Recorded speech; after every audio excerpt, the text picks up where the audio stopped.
खूप दिवसांनी आज आलेली आहे माहेरी. तर नमस्कार मंडळी, स्वागत आहे तुमचं आपल्या मिनी ब्लॉगमध्ये. आणि आज आम्ही चाललोय गावाला, म्हणजे माझ्या घरी, कारण की लग्न आहे. तर आम्ही 4-5 दिवस राहायला चाललोय.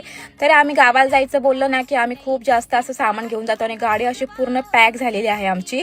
आणि मस्त मज्जा मस्ती गप्पा गोष्टी करत आम्ही आमच्या घरी पोहोचलोय, म्हणजे माझ्या घरी पोहोचलोय. तर गेट बंद होता आणि गेट मी ते जोर काढून ओपन करते, कारण की तो खूप जास्त जाम झालेला आहे आणि ऊन पण जास्त आहे. त्याच्यामुळे गाडीला आम्ही आताच घेतली. गाडीत ना उतरल्या लगेच श्रियान आजीला म्हणतोय की आजी माझी बायसिकल कुठे आहे. तर आजीने लगेच बायसिकल आणून दिली आणि श्रियान बायसिकलवर मस्त खेळायला लागला. लगेच त्याला खुशी झाली, म्हणजे त्याची सायकल बघितली. कारण की 1 महिन्यानंतर त्याने सायकल त्याची बघितले. आणि जेवायला आज आईने बनवलेली मच्छी, मस्त मच्छी फ्राय आणि मच्छीचा रस्सा. दुपारी छान असं आमचं सगळ्यांचं जेवण झालं. आम्ही थोडा वेळ दुपारचा आराम केला आणि संध्याकाळी फ्रेशनअप वगैरे होऊन आम्ही आलेलो शेतावर, कारण की संध्याकाळी शेतावर जायचं म्हटलं ना तर खूप जास्त आम्हाला सगळ्यांना आवडतं. आणि मस्त सनसेट झालेला असतो आणि वातावरण पण खूप जास्त छान असतं. त्याच्यामुळे आम्हा दोघांना, म्हणजे निकेशला आणि मला तर खूप जास्त संध्याकाळी शेतावर जायला आवडतं. आणि आमचा पोरगा बघा असं टंगळ मंगळ करत मस्ती करत इकडे तिकडे बघत मस्त चालतोय शेतावर यायला.